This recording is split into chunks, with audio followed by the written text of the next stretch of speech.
शंकरलाल खंडेलवाल महाविद्यालयाच्या राष्ट्रीय सेवा योजनेच्या वतीने मी ह्या ऑनलाईन मार्गदर्शन कार्यक्रमामध्ये आपणा सर्वांचे व सन्माननीय अतिथींचे स्वागत करते. आज या 18 जानेवारी ते 17 फेब्रुवारी 2021 रस्ता सुरक्षा महिना हा जो साजरा केला जातो आहे, त्यानिमित्ताच्या ह्या ऑनलाईन मार्गदर्शन कार्यक्रमामध्ये आपल्यासोबत उपस्थित आहेत सन्माननीय श्री गजानन शेळके, जिल्हा वाहतूक नियंत्रक, शाखा अकोला, त्याचबरोबर महाविद्यालयाचे प्राचार्य आदरणीय डॉक्टर जे.एम. साबू सर. आपणा सर्वांनाच कल्पना आहे की रस्त्यांवरचे जे अपघात होतात त्याच्यामध्ये आर्थिक आणि भावनिक हे खूप मोठ्या प्रमाणावर नुकसान होत असतं. हे अपघाताची संख्या कमीत कमी करण्यासाठी व लोकांमध्ये याबद्दलची जनजागृती निर्माण करण्यासाठी आजच्या या ऑनलाईन कार्यक्रमाचे आयोजन केल्या जात आहे. तरी मी सर्वप्रथम महाविद्यालयाचे प्राचार्य आदरणीय डॉक्टर जे.एम. साबू सर यांना विनंती करते की त्यांनी या ठिकाणी आपले विचार व्यक्त करावे. धन्यवाद मापारी मॅडम. आज आपण सर्व येथे राष्ट्रीय सडक सुरक्षा महिना साजरा करण्याकरता जमा झालेलो आहे. संत गाडगेबाबा अमरावती विद्यापीठ अमरावती राष्ट्रीय सेवा योजना द्वारे सांगितल्याप्रमाणे आमच्या महाविद्यालयाचे राष्ट्रीय सेवा योजना पथक हा रस्ता सुरक्षा महिना दिनांक 18 जानेवारीपासून तर 17 फेब्रुवारी 2021 पर्यंत साजरा करीत आहे. आणि हा रस्ता सुरक्षा महिन्याच्या उपलक्ष हा आजचा आपला कार्यक्रम होत आहे. या कार्यक्रम प्रसंगी मी महाविद्यालयाचा प्राचार्य म्हणून श्री शेळके साहेब जे आपल्याला इथे विशेष मार्गदर्शक म्हणून उपलब्ध झाले आहे त्यांचं महाविद्यालयातर्फे स्वागत करतो. तर मित्रांनो, आपल्याला माहीतच आहे की आज आपण जे काही करत आहोत त्याच्यात रस्त्याचं खूप महत्त्व वाढलेलं आहे. कारण असं आहे की आम्ही ॲटोमोबाईल्स वापरणं सुरू केलेलं आहे. एका काळात जुन्या काळी आपण बैलगाडी, डमनी किंवा पैदल असंच आपलं मार्गक्रमण करायचो. पण तंत्रज्ञानाने आपल्याला गती दिलेली आहे. ती गती आपल्याला मोटरसायकल, कार आणि वाहनाचे विविध प्रकार याच्यातून मिळालेली आहे. आणि ही जी गती आहे हीच सर्व अपघाताला कारणीभूत आहे. म्हणून जरी ह्या सर्व गोष्टी वाहनाचे विविध प्रकार आपल्याला सुविधा देत असतील, त्यावेळेसच यासोबत आपल्याला खूपशा रिस्कसुद्धा वाढलेल्या आहेत. आणि त्याच्यातलीच रिस्क म्हणजे रस्त्यावर होणारे अपघात. म्हणून असं म्हणतात ना की एव्हरीथिंग हॅज मेरिट्स अँड डेमेरिट्स. म्हणून मेरिट उपभोगत असताना डिमेरिटवरही लक्ष ठेवणं खूप आवश्यक आहे. आपण कधी पाहिलं नसेल की एखाद्या बैलगाडीशी टक्कर होऊन कोणाचा मृत्यू झाला किंवा बाकी जे इतर वाहन प्रकार अगोदरचे होते याच्यात झाला. पण आज आपण न्यूजपेपर उघडा आणि बघा तर रोज आपल्याला कितीक अपघाताच्या बातम्या वाचायला मिळतात. आता ह्या फक्त बातम्या नसतात. ह्या बातम्या कधीपर्यंत असतात? जोपर्यंत त्या अपघातात मृत्यू पावलेला किंवा आजारी झालेला किंवा अपंग झालेला व्यक्ती आपला कुटुंबाचा भाग नसतो. पण विचार करा, सदर व्यक्ती आपल्या कुटुंबाचा असेल आणि त्याच्यावर कुटुंबाचं दायित्व असेल, तर मग कल्पना करा की त्या कुटुंबाचं पुढं काय होते आणि कसं त्यांचं सर्व जीवन बदलून जाते. म्हणून तुम्हाला माहीत आहे की आता आपण कोविड-19च्या पॅन्डेमिकमध्ये खूप स्ट्रगल केलेला आहे. पण तरी मी आपणास सांगू इच्छितो की कोविड पॅन्डेमिकच्या मृत्यूपेक्षाही याचं मृत्यूदर जास्त आहे. वर्षाकाठी 1.5 लाखापेक्षा जास्त लोक या अपघातात मृत्युमुखी पडतात. म्हणून आपल्याला रस्त्यावर चालताना, रस्त्यावर गाड्या वापरताना या आपल्या सुरक्षिततेची काळजी घेणं खूप आवश्यक आहे.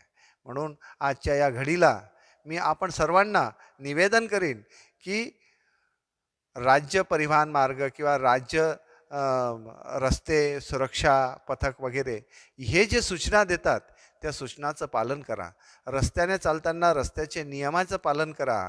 आपण गाडी चालवतो तर आपल्या वेगावर नियंत्रण ठेवा. काम तर आपल्याला करायचंच आहे, पण आपली सुरक्षा पाहून काम करायचं आहे.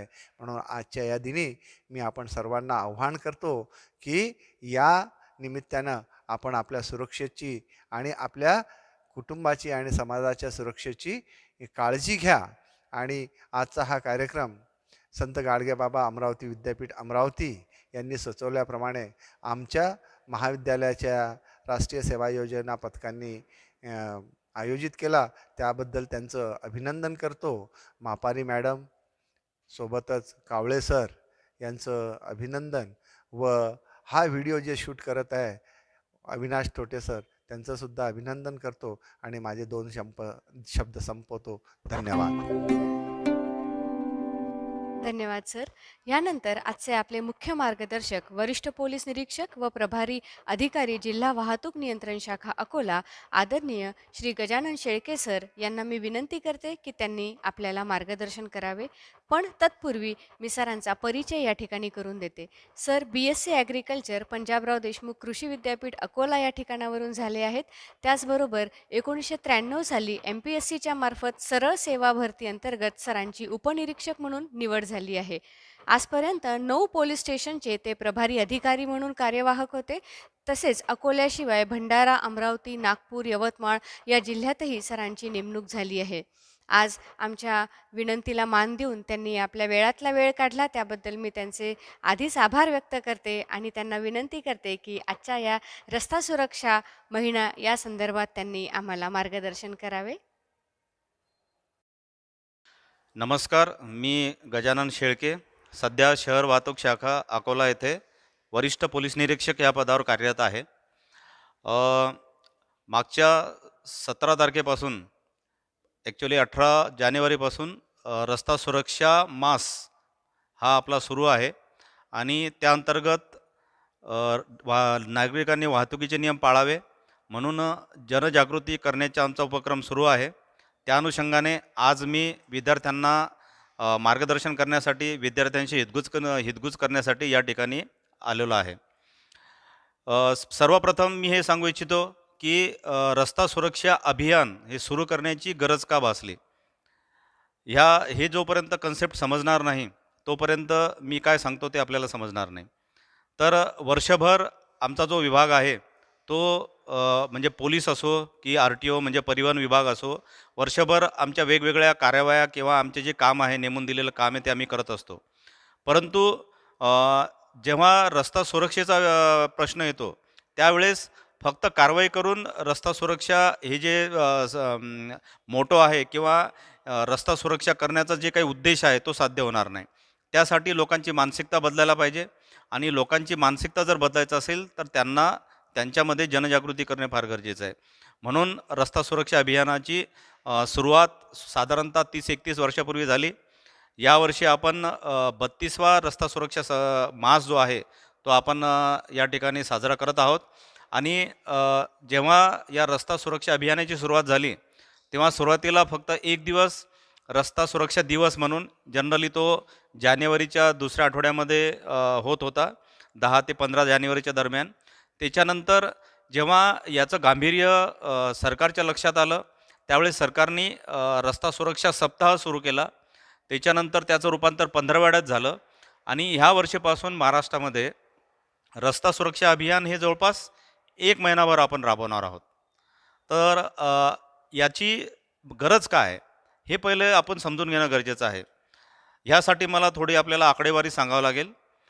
साधारणतः ऑन ॲव्हरेज संपूर्ण भारताचा जर विचार केला तर जवळपास दरवर्षी 1.5 लाख लोक हे रस्ते अपघातात मरण पावतात. जवळपास 4.25 लाख दरवर्षी आपल्याकडे अपघात नोंदवले जातात भारतामध्ये, आणि त्यामध्ये 1.5 लाख लोक हे हकनाक बळी पडतात, आणि जवळपास 4.25 लाख म्हणजे 4,69,000 लोक ऑन ॲव्हरेज हे जखमी किंवा गंभीर जखमी होतात. याचा जर का आपण विचार केला म्हणजे 1.5 लाख लोक जर का दरवर्षी मरण पावत असतील, याचा जर का आणखी थोडीशी फोड करून मी जर सांगितली, तर असं डाटा ॲनालिसिस करत असताना असं लक्षात आलेलं आहे की पर डे आपल्या भारतामध्ये पर डे 377 लोक हे फक्त रस्ते अपघातात मरण पावतात. आणि सगळ्यात दुर्दैवाची बाब म्हणजे त्यातले जवळपास म्हणजे 14 वर्षाखालील जे मुलांची जी संख्या आहे ते जवळपास 15 ते 17% आहे. म्हणून आज मुलांना या रस्ता सुरक्षा अभियानाची माहिती द्यावी, त्यांच्यामध्ये जनजागृती करावी आणि याचं गांभीर्य त्यांच्या लक्षात आणून द्यावं, त्यासाठी आज या ठिकाणी मी आलेलो आहे. एक जर विचार केला, जो मी आकडा तुम्हाला सांगितला त्याचा जर विचार केला, तर असं लक्षात येईल की आपल्याला स्वातंत्र्य मिळून जे काही 70-72 वर्ष आज झालेले आहेत, त्या एकूण सर्व वर्षाचा जर विचार केला, त्यामध्ये जे काही युद्ध आपण लढलो, ज्या काही नॅचरल कॅलॅमिटीज म्हणजे आपत्ती, नैसर्गिक आपत्ती आपल्यावर आल्या, रोगराई आल्या, याच्यामध्ये बळी पडलेल्या एकूण जर विचार केला, तरीसुद्धा रस्ते अपघातामध्ये बळी पडलेल्यांची संख्या ही कितीतरी पट जास्त असते. आता आपण बघितलं की मागच्या वर्षी अजूनही आपण कोरोनाशी सामना करत आहोत. कोरोनाच्या बळीची एकूण संख्या जर का आपण तुलना केली, तर ती रस्ते अपघातापेक्षा कमीच निघेल कदाचित. त्यामुळे रस्ते अपघात हा फार गंभीर विषय आहे आणि मागच्या 8 वर्षापासून या विषयाचं गांभीर्य माननीय सर्वोच्च न्यायालयाच्या सुद्धा लक्षात आलं. म्हणून सर्वोच्च न्यायालयानं एक असे निर्देश दिले 3 वर्षापूर्वी सर्व आपल्या भारतातल्या परिवहन खात्याला किंबहुना राज्य शासनाला, की दरवर्षी 10% फॅटल ॲक्सिडेंट म्हणजे ज्याच्यामध्ये मृत्यू होतात असे अपघाताचं प्रमाण 10% दरवर्षी कमी व्हायला पाहिजे, असं त्यांनी एक निर्देश दिलेले आहेत. सर्वोच्च न्यायालयाचे निर्देश हे एक प्रकारचे आदेश असतात. त्यामुळे सर्व राज्य शासनाने त्या अनुषंगाने आपली स्ट्रॅटेजी ठरवलेली आहे आणि त्या स्ट्रॅटेजीला अनुसरून वर्षभर काम सुरू असते. आपल्या सर्वांना माहीत असेल की आपल्या प्रत्येक जिल्ह्यामध्ये म्हणजे भारतातल्या प्रत्येक जिल्ह्यामध्ये जिल्हा रस्ता सुरक्षा समिती गठीत त्यानंतर झालेली आहे. त्या रस्ता सुरक्षा समितीमध्ये जिल्ह्याच्या ठिकाणी मान्य जिल्हाधिकारी साहेब त्याचे अध्यक्ष असतात आणि रस्त्याशी संबंधित जे काही विभाग असतील, मग त्यामध्ये RTO आहे, पोलीस आहे, विद्यार्थ्यांच्या अनुषंगाने शैक्षणिक अधिकारी आहेत, PWD खातं आहे, रोड बनवणारे, असे वेगवेगळे त्यात सदस्य असतात. RTO जे काही जिल्हा परिवहन अधिकारी जे आहेत ते सचिव असतात आणि त्या जिल्ह्यातले जे काही, जसं मी आहे अकोला जिल्ह्यामध्ये, तर त्यातले वरिष्ठ पोलीस निरीक्षक हे सदस्य असतात आणि आयुक्तालयाच्या ठिकाणी मान्य आयुक्त साहेब हे त्याचे अध्यक्ष असतात आणि याचप्रमाणे सदस्य असतात. यांचं काम काय? यांचं 3 महिन्यातून एक बैठक होते, वर्षभरामध्ये 4 बैठकी होतात आणि त्या बैठकीमध्ये रस्ता सुरक्षेसाठी किंवा रस्त्यावरील अपघात कमी करण्यासाठी काय स्ट्रॅटेजी ठरवता येईल, त्या स्ट्रॅटेजीचा आणि जे काही वेगवेगळ्या पद्धतीचे काही सूचना असतील किंवा काही उपाय त्या अनुषंगाने येत असतील, तर त्या सूचना आणि उपाय याचा सारोसार विचार करून एक स्ट्रॅटेजी ठरवण्याचं काम हे रस्ता सुरक्षा समिती करत असते. तर वर्षभर अशा पद्धतीनं आम्ही कार्यरत असतो. आम्ही दंडात्मक कार्य करतो. आमच्या शहर वाहतूक शाखेचा जर का विचार केला, तर आम्ही फक्त शहरामध्ये मागच्या वर्षी जवळपास 74,000 कारवाया आम्ही केल्या आणि त्याच्यामध्ये जवळपास 1 कोटीचा दंड आम्ही वसूल केला. RTO विभागही त्याच पद्धतीनं वर्षभर कारवाई करून कोट्यावधी रुपयाचा दंड वसूल करतो. परंतु मी या ठिकाणी सांगू इच्छितो की फक्त दंडात्मक कारवाया करून किंवा केसेस करून म्हणजे ट्रॅफिक व्हायलेशन केल्यानंतर जो काही दंड होतो तो वसूल करून रस्ते अपघात कमी होणार नाहीत. तर रस्ते अपघात कमी करण्यासाठी वाहन चालकांची मानसिकता बदलावं लागेल आणि मानसिकता बदलण्यासाठी त्यांच्यामध्ये जनजागृती करावं लागेल. त्या जनजागृतीसाठी आज या ठिकाणी मी आपल्याशी बोलत आहे. तर मी विद्यार्थी मित्रांना सांगू इच्छितो की पहिले हे तुम्ही समजून घ्या की फक्त कुठली यंत्रणा, मग ती पोलीस असो की परिवहन खातं असो, यांच्यावर अवलंबून राहून आपण रस्ते अपघात कमी करू शकत नाही. कारण जर का आणखी एक मी स्टॅटिस्टिक तुम्हाला सांगू इच्छितो की आजचा जर का विचार केला, तर आज जवळपास फक्त अकोला जिल्ह्यामध्ये सर्व प्रकारचे वाहनं जर पकडले आपण, तर जवळपास 3.5 लाख वाहनाचं रजिस्ट्रेशन, 3 वर्षापूर्वीचा आकडा सांगतोय, 3.5 लाख वाहनांचं रजिस्ट्रेशन आज झालेलं आहे. हेच जर 10 वर्षापूर्वीचा विचार केला, तर फक्त 1.5 लाख वाहनं आपल्याकडे होते. म्हणजे दुपटीने 10 वर्षामध्ये आपले वाहन वाढलेले आहेत. आज पूर्ण महाराष्ट्राचा जर विचार केला तर जवळपास 3.5 कोटी वाहनं आज आपल्या महाराष्ट्रामध्ये धावत आहेत. आणि एवढ्या मोठ्या प्रमाणामध्ये वाहनं वाढत आहेत, त्या प्रमाणामध्ये जे काही इन्फ्रास्ट्रक्चर लागते परिवहनसाठी, म्हणजे वाहन सुरळीत चालण्यासाठी किंवा ट्रॅफिक सुरळीत चालण्यासाठी जे काही इन्फ्रास्ट्रक्चर लागते, त्या पद्धतीनं ते इन्फ्रास्ट्रक्चरचा विकास करण्याला एक विशिष्ट वेळ लागतो. तर त्या ज्या गतीनं वाहनं वाढतात त्या गतीने इन्फ्रास्ट्रक्चर आपण तयार करू शकत नाही. किंबहुना जर आपण अकोल्याचा विचार केला, आज अकोला महानगरपालिका अस्तित्वात येऊन 20 वर्ष झाले, परंतु जे बेसिक इन्फ्रास्ट्रक्चर शहरामध्ये गरजेचं आहे, ते बेसिक इन्फ्रास्ट्रक्चर ज्याच्यामध्ये ॲटो स्टँड आले, सिग्नल्स आले, डिवायडर्स आले, वेगवेगळ्या पद्धतीचे रोड्सचं इलॉंगेशन आलं, पार्किंग व्यवस्था आली. हे कुठलंही इन्फ्रास्ट्रक्चर, ज्याला बेसिक इन्फ्रास्ट्रक्चर म्हटलं जाते, कोणत्याही शहराची वाहतूक सुरळीत चालण्यासाठी ज्या इन्फ्रास्ट्रक्चरची गरज असते, त्या बेसिक इन्फ्रास्ट्रक्चरची पण कमतरता आज आपल्या अकोला शहरामध्ये आहे. तर अशा परिस्थितीमध्ये आपण वाहन चालवण्याची, सुरक्षित वाहन चालवण्याची जबाबदारी आपल्यावर येऊन पडते. आणि आपण जर का आपलं वाहन सुरक्षित चालणार नाही, तर होणाऱ्या अपघातास आणि त्या अपघातामध्ये होणाऱ्या आर्थिक, शारीरिक आणि मानसिक नुकसानीसुद्धा आपणच कारणीभूत ठरू. आज अकोल्याचा जर विचार केला, आज आपल्या अकोल्याची लोकसंख्या 8 लाख आहे. आणि 8 लाख लोकसंख्या आहे. त्या 8 लाख लोकसंख्येसाठी जर का वाहनाचा जर विचार केला, तर मी आपल्याला आकडा सांगितला की जवळपास 3-3.5 लाख वाहने रस्त्यावर धावतात. तर आपल्या रोडची जी काही क्षमता आहे, कॅपॅसिटी आहे, तर या 3-3.5 लाख वाहनांना बेअर करण्याची क्षमता आपल्या रोडची मुळातच नाही आहे. त्याच्यानंतर आपण सर्वांना माहीत आहे, अकोला जिल्ह्यापुरतं जर का बोलायचं झालं, तर मागच्या 1-1.5 वर्षापासून अकोल्याचे जे काही प्रमुख रोड्स आहेत, त्या प्रमुख रोड्सचं विकासाचं कामं सुरू आहेत. आणि त्यामुळे सर्व रोड्स एक प्रकारे असं म्हणजे विकास कामं सुरू असल्यामुळे किंवा नवीन रोड बनवण्याची प्रक्रिया, फ्लायओव्हर बनवण्याची प्रक्रिया सुरू असल्यामुळे सर्व रोडची समस्या आपल्यासमोर आहे. आणि अशा अपर्याप्त रोडवर एवढ्या मोठ्या वाहनाची संख्या तर कमी होणार नाही. कोरोनाच्या लॉकडाऊनचा जर 4 महिन्याचा काळ सोडला, तर आपली ट्रॅफिक ही जशी पहिली होती तशीच आहे. त्या प्रमाणामध्ये रोड्स नाही, तर नॅचरली अपघात हे वाढणार. आणि एवढी सगळी समस्या ज्यांच्या भरोश्यावर वाहतूक सुरळीत करण्याची जबाबदारी आहे, त्यांचा जर मनुष्यबळाचा विचार केला, तर आज शहर वाहतूक शाखेमध्ये फक्त 74 कर्मचारी माझ्याकडे आहेत. त्यातही इतर सगळ्या सुट्ट्या वगैरे विचार केला तर अवेलेबल मनुष्यबळ जे आहे माझ्याकडे ते 50 आहे. या 50 कर्मचाऱ्याच्या भरोश्यावर 8 लाख लोकसंख्येच्या आणि 3 ते 3.5 लाख वाहन असणाऱ्या शहरामध्ये 50 कर्मचारी खरंच जर आपण विचार केला प्रॅक्टिकली, तर ते शक्य आहे का? त्यामुळे आपण वाहन चालवण्याची जी आपली जबाबदारी आहे, ती जर का योग्य रीतीने पार पाडली, तर आपण अपघातापासून आपलं स्वतःचं संरक्षण करू शकू आणि इतरांचंही संरक्षण करू शकू. स्वतःचं आणि इतरांचं संरक्षण म्हणजे काय, की अपघात हा 2 वाहनांमध्ये होत असतो किंवा 2 व्यक्तींमध्ये होत असतो. त्यामध्ये कोणाची एकाची तरी चूक असतेच. त्यामुळे आपण जर का वाहतुकीचे नियम न पाळता जर वाहन चालवलं, तर समोरचा जो वाहतुकीचे नियम पाळणारा जो वाहन चालक आहे, आपण त्याचंही नुकसान करतोय. आणि त्याच्यासोबत आपलं नुकसान होणारच आहे, पण ज्याचा काही दोष नाही त्याचंही आपण नुकसान करण्याला कारणीभूत ठरणार आहे.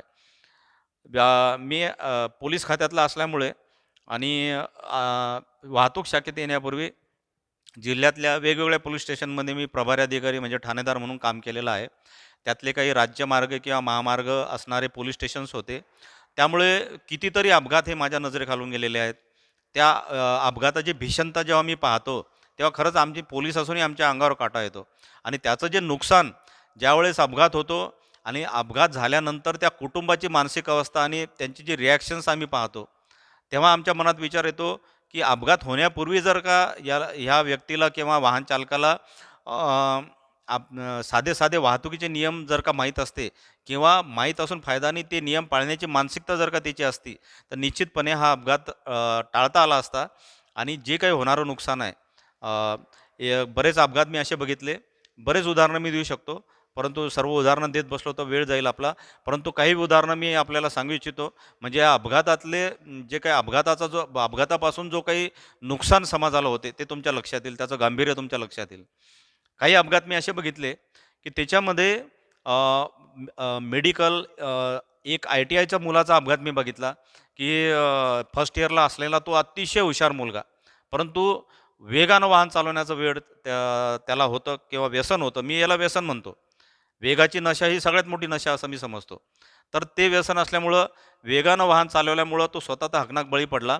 परंतु दुर्दैव असं आहे की ज्याच्यासोबत त्याचा जो त्याचं वाहन स्लो होतं, तो एका बाजूनं चाललेला होता. परंतु याचं वेगानं वाहन असल्यामुळं अनकंट्रोल वाहन झालं आणि त्याच्यावर जाऊन तो आदळला आणि त्या अपघातामध्ये दोघंही मरण पावले. आणि समोरचाही जो व्यक्ती होता, तो अतिशय गरीब कुटुंबातला होता आणि तोही मेडिकलचा फर्स्ट इयरचा स्टुडंट होता. म्हणजे गरिबीतून तयार होणारा एक डॉक्टर आपण समाजानं हकनाक गमावला आणि त्या कुटुंबानं हकनाक गमावला समोरच्याच्या चुकीमुळे. समोरचाही ITIचा म्हणजे तोही हुशार विद्यार्थी होता, परंतु वेगाची नशा त्याच्या डोक्यात गेल्यामुळे त्यानं धडक मारली. तोही मरण पावला आणि समोरचा त्याच्या धडकीमुळे जो मरण पावला, तो गरिबातला अतिशय गरिबीतून वर येऊन भविष्यातला एक चांगला डॉक्टर आपण गमावला आणि त्या कुटुंबाचं कधी न भरून येणारं नुकसान झालं.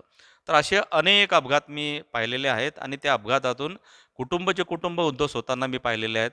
हे जे बळी पडणारे युवक आहेत, हे युवक उद्याच्या आपल्या देशाचं, आपल्या राज्याचं, देश आणि राज्य सोडा, परंतु त्या कुटुंबाचा एक मोठा आधारस्तंभ ते युवक असतात आणि त्या युवकाच्या अवेळी हकनाक जाण्यामुळे त्या कुटुंबाचं कधीही न भरून येणारं नुकसान झालेलं असते. ते नुकसान असं असते की ते कधीही कुठल्याही रूपानं भरून येत नाही. आणि हे कशामुळं घडते? तर साध्या साध्या गोष्टी म्हणजे वाहतुकीचे नियम न पाळल्यामुळे.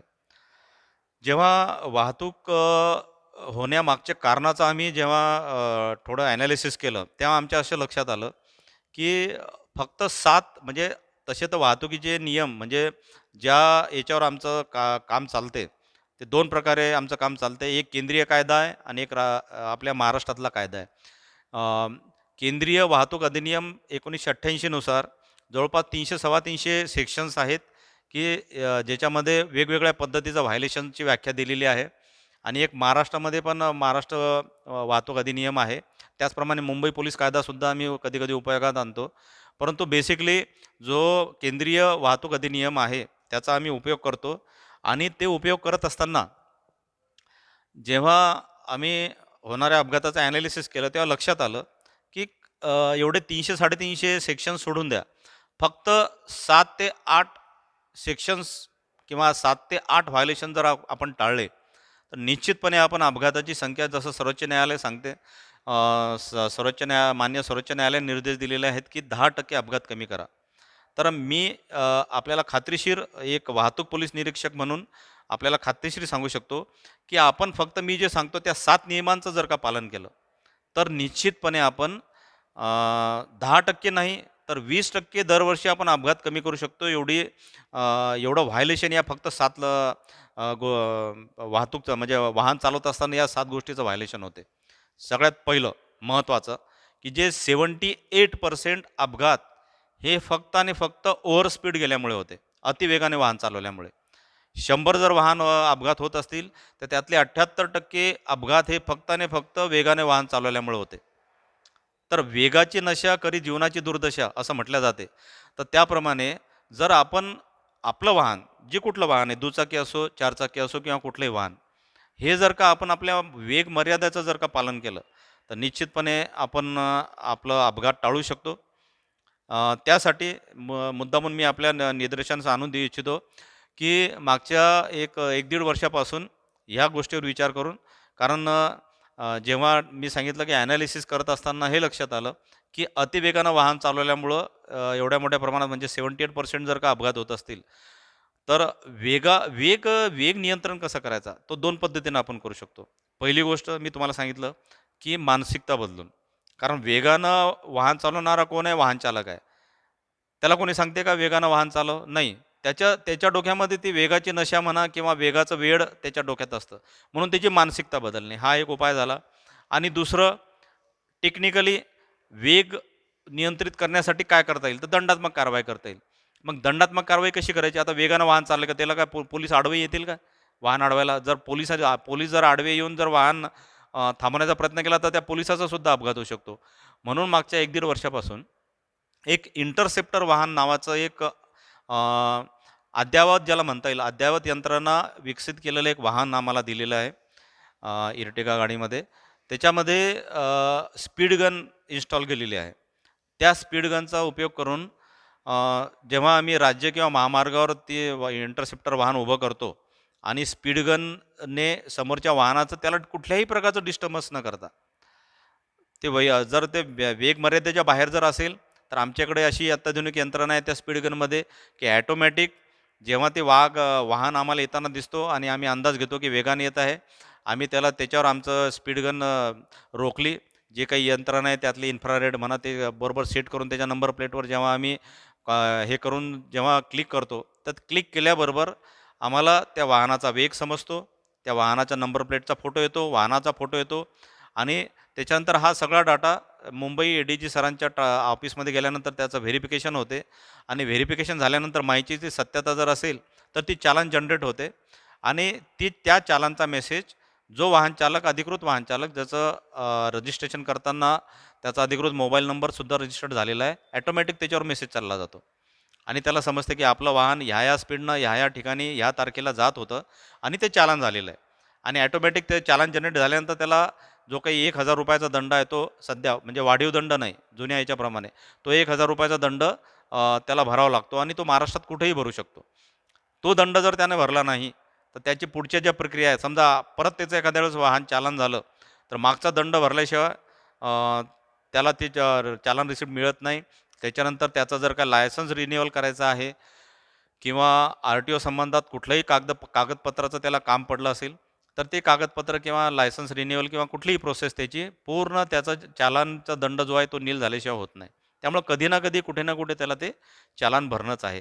तसे ॲटोमॅटिक प्रोसेस असणारं ॲटोमॅटिक टेक्नॉलॉजी असणारं एक वाहन ज्याला इंटरसेप्टर वाहन म्हटलं जाते ते विकसित केलं आम्हाला आमच्या याच्यामध्ये प्राप्त झालेलं आहे आणि निश्चितपणे ते वाहन आल्यापासून जसं माझा शहर वाहतूक शाखा अकोल्याचा जर विचार केला तर जवळपास मागच्या 3-3.5 महिन्यामध्ये म्हणजे कोरोनाचा पिरियड संपल्यानंतर जे काही वाहतूक सुरू झाल्यानंतर या वाहनाचा उपयोग करून आम्ही जवळपास 3400 ते 3500 म्हणजे 3,500 चालान आम्ही फक्त ओव्हर स्पीडच्या केलेल्या आहेत.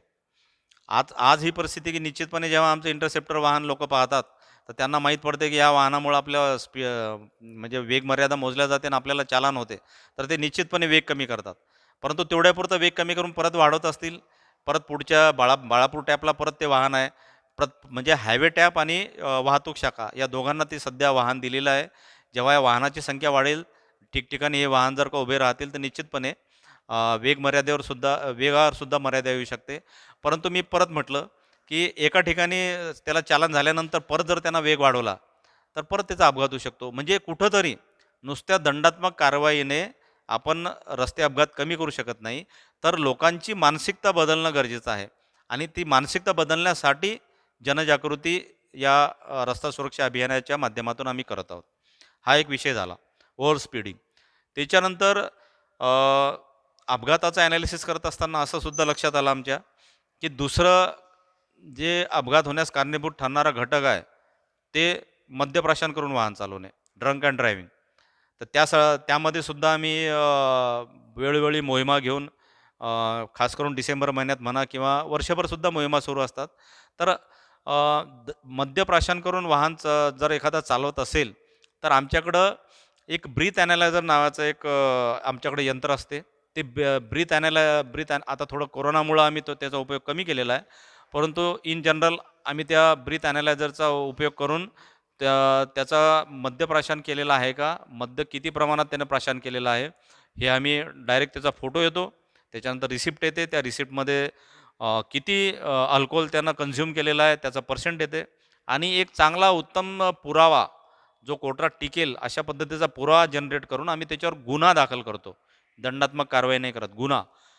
MV ॲक्ट कलम 185 प्रमाणे आम्ही त्याच्यात FIR लॉन्च करतो आणि याच्यामध्ये दंडात्मक कारवाई प्लस 6 महिने सजासुद्धा कोर्टातून होऊ शकते.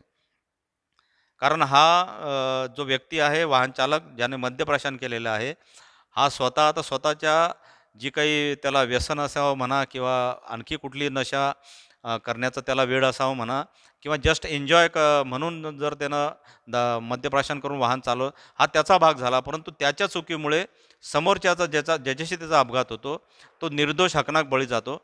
म्हणून याच्यावरसुद्धा आम्ही कॉन्सन्ट्रेट करून यालासुद्धा एक दुसरा महत्त्वाचा घटक म्हणून आम्ही या गोष्टीकडे पाहतो.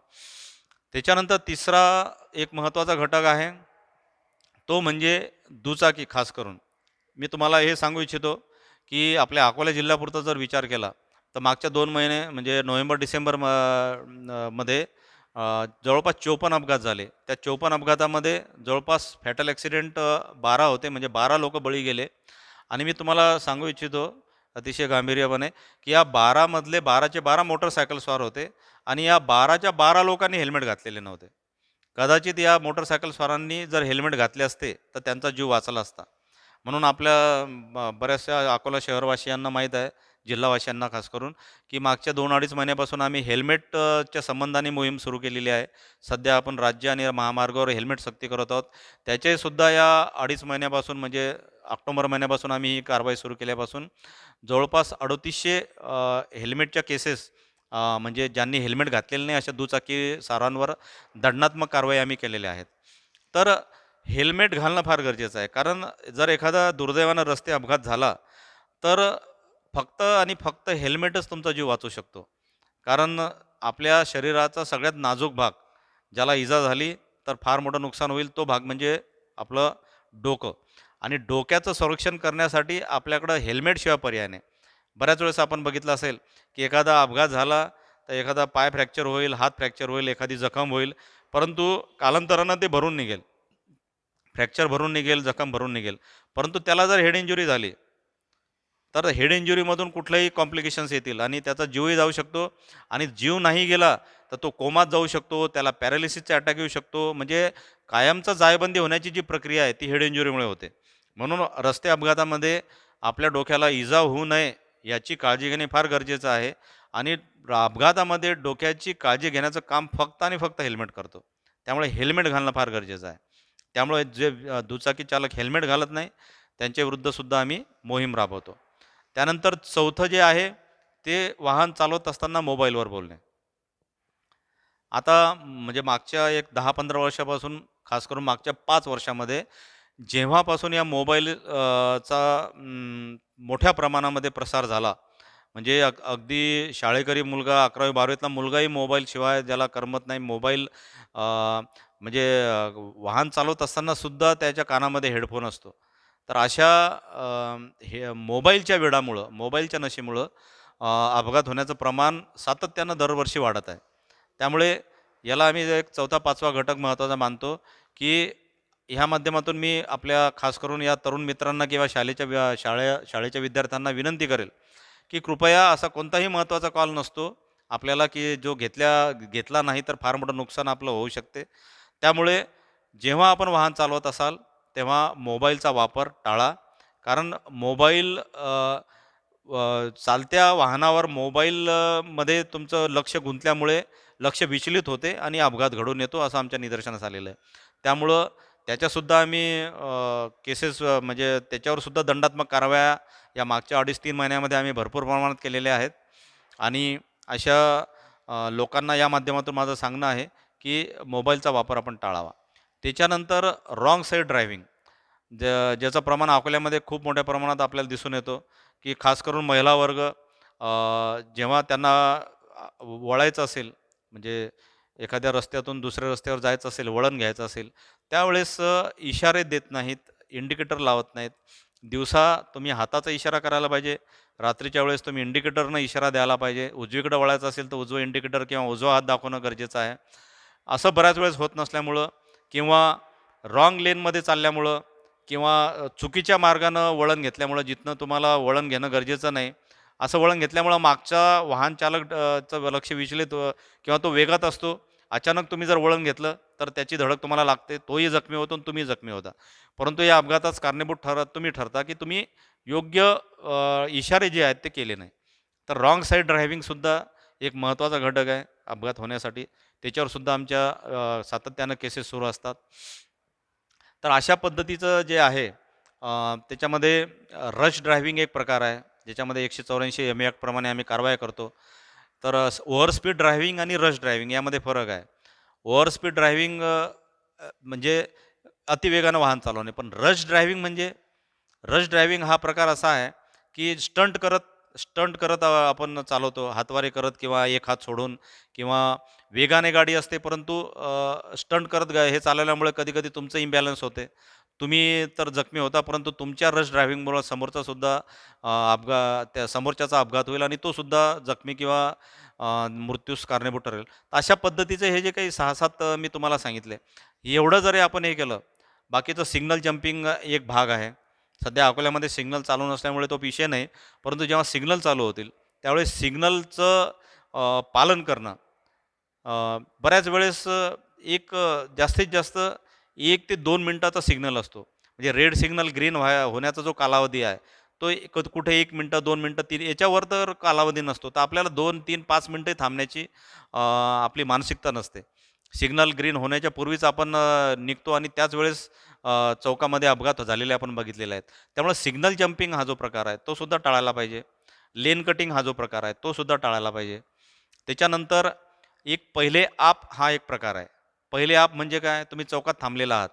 तर जर का त्यावेळेस तुम्हाला एखादा ज्येष्ठ नागरिक, लहान मुलं किंवा एखादा अंध व्यक्ती किंवा एखादा दिव्यांग व्यक्ती जर का रोड क्रॉस करताना तुम्हाला दिसतोय, तर त्याला तुम्ही म्हणायला पाहिजे की पहिले आप. म्हणजे तुम्ही पहिले जा, मी थांबतो 5 मिनिटं. तर हे आपल्या इथं पहिले आप म्हणजे मीच पहिले असा प्रकार आहे. म्हणजे प्रत्येकानं जर का म्हटलं की पहिले मीच, तर मग अपघात होण्याचा धोका जास्त पटीनं वाढलेला असतो. त्यामुळे हे छोट्या-छोट्या गोष्टी आहेत. या छोट्या गोष्टीचा जर का आपण आपल्या वाहन चालवत असताना जर का आपल्या अंगामध्ये भिनवल्या किंवा आपली मानसिकता या पद्धतीने केली, तर मी असं समजतो की रस्ते अपघातामध्ये निश्चितपणे कमी येईल आणि माननीय सर्वोच्च न्यायालयानं जे काही निर्देश दिलेले आहेत, त्या त्या निर्देशाप्रमाणे त्याचं कारण असं आहे, जर का आपण जागतिक स्तराचा जर विचार केला, पूर्ण जगाचा जर विचार केला, तर रस्ते अपघातामध्ये दुर्दैवानं आपला भारत 1 नंबरवर आहे. पूर्ण जगामध्ये आपला भारत रस्ते अपघातामध्ये 1 नंबरवर आहे. आणि जर आपल्या भारताचा जर विचार केला, तर आपला महाराष्ट्र रस्ते अपघातामध्ये 4थ्या नंबरवर आहे. पहिला नंबर तामिळनाडूचा, दुसरा मध्य प्रदेशचा. परंतु त्यातही आणखी प्रकर्षानं मी तुम्हाला सांगतो, की तामिळनाडू मागच्या 2 वर्षापासून रस्ता सुरक्षा अभियान, त्याच्यानंतर त्यांची ट्रॅफिक पोलिसिंग याच्यामध्ये आमूलाग्र बदल, त्यात टेक्नॉलॉजी त्यांनी आणलेली आहे. त्यामुळे ते झपाट्यानं त्यांच्या अपघाताची संख्या कमी करतोय. कदाचित आपला महाराष्ट्र 1 नंबरवर जाण्याची सुद्धा शक्यता नाकारता येत नाही येत्या याच्यामध्ये. म्हणून आपल्या महाराष्ट्रामध्ये वाहतुकीच्या नियमाच्या पालनाविषयी जनजागृती करण्याची फार गरज आहे. वर्षभर आम्ही आमचं काम करत असतो. जसं माझा जर विचार केला, आम्ही पोलीस आहोत, वाहतूक पोलीस आहोत. तर आमची जी प्रायोरिटी आहे अकोल्यामध्ये किंवा कोणत्याही शहरामधले जे शहराचे वाहतूक पोलीस असतात, त्यांची प्रायोरिटी ही वाहतूक नियंत्रण करण्यासाठी असते. म्हणजे जे शहराचे रोड्स आहेत किंवा जी वाहतूक आहे, त्या शहराच्या जर शहराला जर शरीरची उपमा दिली, तर हे जे रस्ते आहेत किंवा रस्त्यावरची वाहतूक आहे, ह्या शरीराच्या रक्तवाहिन्या आहेत. त्यामुळं रक्तवाहिन्या बंद पडता कामा नये. जर रक्तवाहिन्या बंद पडल्या, तर शरीर बंद पडेल आणि एक प्रकारचं शरीर मृत होऊन जाईल. तसंच शहराची गोष्ट आहे. जर का शहराचे रस्ते बंद पडले, जॅमिंग झाले, तर ते शहराचे रक्तवाहिन्या बंद पडतील आणि ते शहर थांबेल. त्यामुळे शहर जर थांबू द्यायचं नसेल, तर त्या शहराचे रस्ते सुरू राहायला पाहिजे आणि रस्ते सुरू राहण्याची प्रायोरिटी ही वाहतूक पोलिसांची असल्यामुळे आम्ही वर्षभर हे गोष्ट करत असतो. परंतु मी पहिलं सांगितलं की मानसिकता बदलणं गरजेचं आहे. त्यामुळं मानसिकता फक्त दंडात्मक कारवाई करून बदलत नसते, तर जनजागृती करून बदलते. म्हणून या रस्ता सुरक्षा अभियानाच्या मार्फतीने जो काही पहिले पंधरवाडा होता, आज यावर्षीपासून मास म्हणजे महिना आम्ही साजरा करतोय. त्या पूर्ण महिनाभर कारवाई तर आम्ही वेगवेगळ्या, जसं मी तुम्हाला सांगितले महत्त्वाचे 7 घटक, त्याच्यात तर आमची दररोज मोहीम सुरू असतेच. परंतु त्याबरोबरच आम्ही मानसिकता बदलण्यासाठी जनजागृतीवर सुद्धा जोर देतो. आणि त्या जनजागृतीच्या माध्यमातून आम्ही लोकांची मानसिकता काही अंशी, काही प्रमाणात तरी बदलण्याचा आम्ही प्रयत्न करतो. आणि मागच्या 4-5 वर्षामध्ये याचे सकारात्मक परिणाम दिसण्यास सुरुवात झालेली आहे. जर का 2016 पासूनचा जर का डाटा आपण बघितला, 2016मध्ये आपल्या महाराष्ट्रामध्ये जवळपास 39,000 अपघात झालेले होते आणि 17मध्ये 35,000 अपघात झाले. मी पूर्ण आकडा सांगत नाही, ऑन ॲव्हरेज आकडा सांगतोय. 18मध्ये 32,000 अपघात झाले, 19मध्ये 29,000 अपघात झाले. आणि मागच्या 2020मध्ये कोरोनामुळे तर 18,000वर आपण खाली आलो. परंतु हा आकडा फसवा आहे, कारण 4 महिने कोरोनाचे होते. त्यामुळं 16, 17, 18, 19 या 4 वर्षाचा जर विचार केला, तर निश्चितपणे 7 ते 8% या अपघाताच्या संख्येमध्ये आपण कमी आणली, परंतु फॅटल ॲक्सिडेंटमध्ये त्या प्रमाणात कमी आली नाही. फॅटल ॲक्सिडेंटमध्ये 1.5 ते 2%च आपण कमी आणू शकलो. आणि फॅटल ॲक्सिडेंट हे कंटिन्यूअस त्याच्यामध्ये आपण कधी 17मध्ये कमी झाले तर 18मध्ये परत वाढलेले आहेत, म्हणजे मृत्यूची संख्या. त्यामुळे ऑन ॲव्हरेज आपण मृत्यूच्या संख्येत म्हणजे फॅटल ॲक्सिडेंटमध्ये मात्र कमी आणू शकलो नाही. त्यामुळे या 7 घटक जे मी तुम्हाला सांगितले होते, त्या 7 घटकावर विचार केला तर निश्चितपणे आपण फॅटल ॲक्सिडेंट म्हणजे ज्याच्यामध्ये मृत्यू होतात असे अपघात आपण कमी करू शकतो. आणि नेमकं तेच माननीय सर्वोच्च न्यायालयाचे निर्देश आहेत. तेच जे काही वरिष्ठ अधिकारी आहेत वाहतूक विभागातले, त्यांचंही तेच म्हणणं आहे. आणि आमच्या ग्राउंड लेव्हलवर जो आम्ही लोकं काम करतो, आमचीसुद्धा त्यासाठीच वर्षभर प्रयत्न सुरू असतात.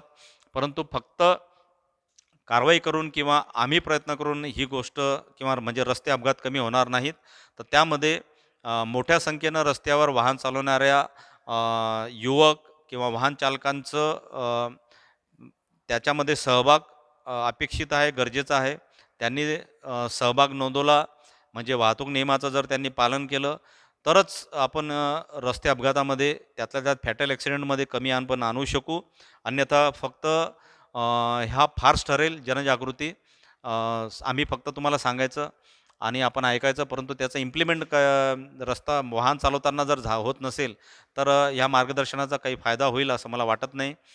दुसरं मी तुम्हाला ह्या आणखी सांगू इच्छितो, की जमाना म्हणजे जग बदलते आहे, आपणही बदलतो आहोत. पूर्वीच्या 20 वर्षापूर्वीचा जर विचार केला, आज आपल्या अकोल्याचा जर विचार केला, तर 20 वर्षापूर्वी जसे रोड होते, आता या 1.5 वर्षापासून रस्ता विकास होतो आहे. कदाचित 2 वर्षानं रस्त्यामध्ये आणखी बदल आपल्याला दिसतील. परंतु रस्ता वाढवण्यास म्हणजे 4 लेनचा 6 लेन आपण करू शकतो. परंतु जागेच्या कमतरतेमुळे रस्ता इलॉंगेशनला मर्यादा येतील.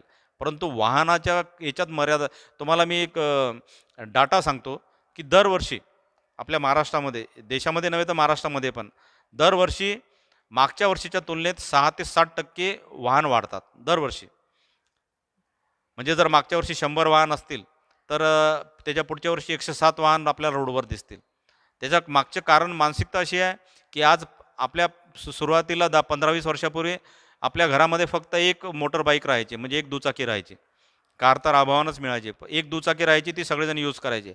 आज ही परिस्थिती आहे, की घरामध्ये जर 6 मेंबर असेल, आई वडील आणि 4 मुलं समजा जर आपण पकडले, म्हणजे 4 भावंडं जर पकडले किंवा 2 भावंडं पकडले, 4 मेंबर जर घरामध्ये आहेत, तर 4 वाहनं आज आपल्याला आपल्या घरामध्ये दिसतात. म्हणजे एका कुटुंबासाठी पहिले 1 वाहन राहायचं, आता 4 वाहन झाले, म्हणजे 3 पटीनं वाढलेले आहेत. तर अशा पद्धतीनं हा डाटा वाढत राहणार आहे. जग बदलतं आहे, जग आणखी फास्ट होतं आहे. आपल्यालाही फास्ट व्हावं लागेल, प्रत्येकाला वेळ वाचवायचा आहे. परंतु वेळ वाचवताना वेळ अमूल्य आहे. वेळ मूल्यवान आहे, परंतु जीवन अमूल्य आहे. त्यामुळं वेळ वाचवण्याच्या नादामध्ये किंवा वेळ वाचवण्याच्या याच्यामध्ये जर आपण जीवन गमवत असेल, तर कुठंतरी याचा विचार होणं गरजेचं आहे. त्यामुळे त्याला एकच पर्याय आहे, वाहतुकीचे नियम पाळणे. जे काही निर्देश, जे काही सूचना प्रशासन देते, त्याचं तंतोतंत पालन करणे. आणि सर्वात महत्त्वाचं, की मी उद्याचा जबाबदार नागरिक आहे. माझ्यापासून माझं कुटुंब आहे. मी जर उद्या माझं काही नुकसान झालं, तर माझ्या कुटुंबाचं मोठं नुकसान होणार आहे. आणि त्यासाठी रस्त्यावरचे हकनाक बळी जर जाऊ नये असं वाटत असेल, तर प्रत्येक नागरिकानं म्हणजे प्रत्येक वाहन चालकानं वाहतुकीचे नियम पाळणे फार गरजेचे आहे. आणि हे वाहतुकीचे नियम जर आपण पाळले, त्यातल्या त्यात मी जे तुम्हाला 7 घटक सांगितले, परत एकदा सांगतो, की अतिवेगाने वाहन चालवू नका. वाहन चालवताना मद्यप्राशन करू नका किंवा मद्यप्राशन करून वाहन चालवू नका. दुचाकी चालवताना हेल्मेटचा वापर करा. कोणतंही वाहन चालवताना मोबाईलवर बोलू नका किंवा चालत्या वाहनामध्ये मोबाईलचा वापर करू नका. रॉंग साईड वाहन चालवू नका, ज्याच्यामध्ये लेन कटिंग आहे किंवा बाकीच्या गोष्टी आहेत. अशा चुकीच्या मार्गाने वाहन वळू नका, चालू नका. त्याच्यानंतर सिग्नल जम्पिंग करू नका, म्हणजे सिग्नलचा भंग करू नका. त्याच्यानंतर हेल्मेट मी तुम्हाला सगळ्यात महत्त्वाचं वारंवार सांगतोय, की कारण हे लक्षात आलेलं आहे, की एकूण जेवढी समजा 100 वाहन आहेत, तर त्या 100 पैकी 80 हे फक्त दुचाकी वाहन आहेत आणि इतर वाहनाचे प्रकार 20% आहेत. त्यामुळं रस्त्यावर जे काही वाहन असतात, त्यातले असं गृहीत धरा, की 80% वाहन हे फक्त दुचाकी असते. त्यामुळं दुचाकी चालवताना हेल्मेटचा वापर करा. हेल्मेटसाठी सक्ती प्रशासनाला करावी ला क करा करणे जर लागत असेल, तर त्याच्यासारखं दुर्दैव दुसरं कुठलं नाही. आपल्या सर्वांना माहीत आहे, नियम तर सगळ्या सगळ्या पद्धतीचे नियम असतात. दुचाकीचं रजिस्ट्रेशन होतानाच किंवा ज्या शोरूममधून दुचाकी विक्री होते, त्या शोरूमवाल्यांनी तुम्हाला हेल्मेट देणं बंधनकारक आहे किंवा तुम्ही घेणं बंधनकारक आहे.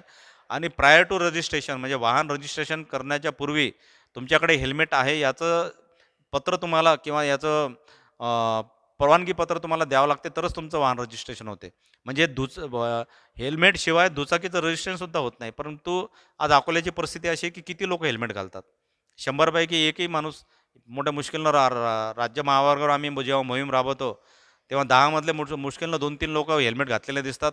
अजूनही 7 लोक बिना हेल्मेटचे आम्हाला दिसतात. त्यामुळे प्रशासनाची एक मर्यादा आहे आणि आम्ही पोलीस असल्यामुळं आम्हाला प्रायोरिटीनं काम करावं लागते. पहिली प्रायोरिटी आमची ही की वाहतूक सुरळीत करणे.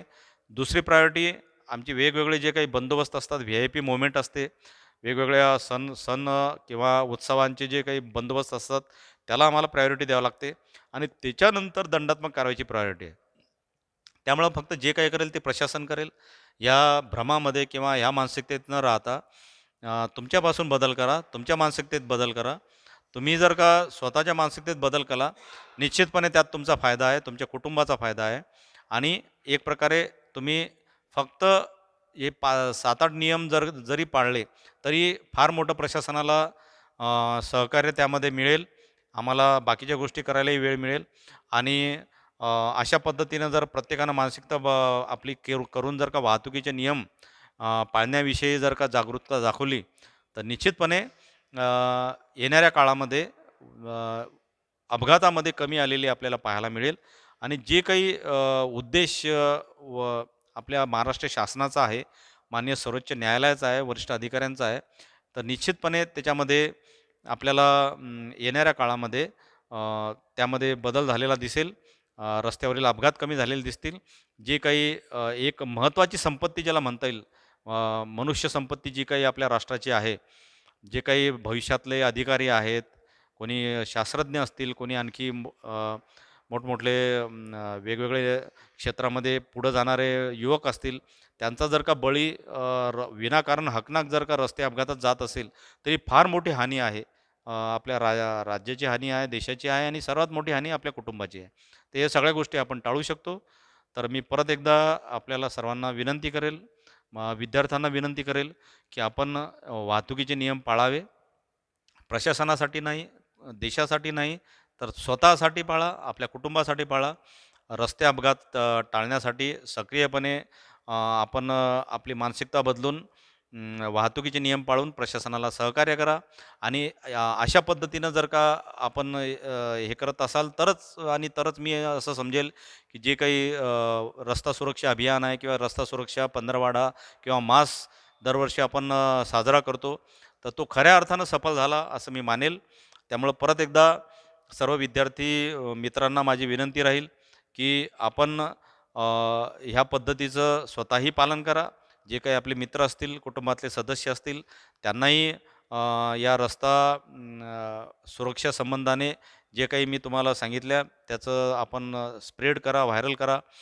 त्यांना आपल्या कुटुंबाच्या सदस्यांना, मित्रांना या गोष्टी सांगा आणि एक प्रकारे याला मोहीम बनवा.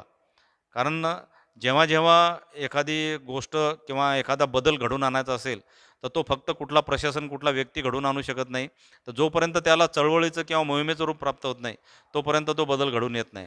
आणि हे कशासाठी सांगतोय, की ही एक गंभीर बाब आहे आणि याची गंभीरता माननीय सर्वोच्च न्यायालयाच्या लक्षात आलेली आहे, प्रशासनाच्या लक्षात आलेली आहे. परंतु दुर्दैवाने अजूनही सर्वसामान्य नागरिकाच्या लक्षात आलेली नाही. ती त्यांच्यात लक्षात यावी म्हणून या रस्ता सुरक्षा अधिनियमाच्या माध्यमातून आज मी आपल्याशी बोलत आहे आणि आपल्याला काही गोष्टी सांगत आहे. या गोष्टीचा सर्व विद्यार्थी मित्रांनी गांभीर्यपणे विचार करून प्रशासनाला सहकार्य करावे आणि मी ज्या सांगितल्या त्या गोष्टी आणि एकूणच सर्व वाहतुकीचे नियम पाळून रस्ते अपघात टाळावे आणि प्रशासनाला सहकार्य करावे. धन्यवाद. आपल्या अमूल्य अशा मार्गदर्शनाबद्दल मी महाविद्यालयाच्या वतीने आपले आभार व्यक्त करते. धन्यवाद सर. यानंतर मी महाविद्यालयाच्या रासेयोचे कार्यक्रम अधिकारी प्राध्यापक सुमेध कावळे यांना ऋणनिर्देशनासाठी आमंत्रित करते. धन्यवाद मॅडम. शंकरलाल खंडेलवाल महाविद्यालय राष्ट्रीय सेवा योजनेच्या वतीने 18 जानेवारी ते 17 फेब्रुवारी रस्ता सुरक्षा महिना या अभियानाअंतर्गत ऑनलाईन मार्गदर्शन या कार्यक्रमात महाविद्यालयाचे प्राचार्य डॉक्टर साबू सर यांनी आपले विचार मांडले, त्याबद्दल त्यांचे या ठिकाणी ऋण व्यक्त करतो. तसेच या मार्गदर्शन कार्यक्रमामध्ये प्रमुख अतिथी म्हणून प्रमुख वक्ते माननीय श्री गजाननजी शेळके सर, वरिष्ठ पोलीस निरीक्षक तथा प्रभारी अधिकारी जिल्हा वाहतूक नियंत्रक शाखा अकोला यांनीसुद्धा आपला अमूल्य वेळ देऊन या ठिकाणी आम्हाला मार्गदर्शन केले, त्याबद्दल त्यांचेही या ठिकाणी आभार व्यक्त करतो. तसेच या ऑनलाईन कार्यक्रमाकरिता टेक्निकल जबाबदारी स्वीकारून कार्यक्रम यशस्वी करण्याकरिता महत्त्वाचा सहयोग दिला, त्याबद्दल इंग्रजी विभागातील प्राध्यापक अविनाशजी थोटे सर यांचेसुद्धा या ठिकाणी ऋण व्यक्त करतो. तसेच त्यांच्यासोबत विराज भगत यांनी सहकार्य केले, त्याबद्दल त्यांचेही या ठिकाणी आभार मानतो आणि धन्यवाद व्यक्त करतो.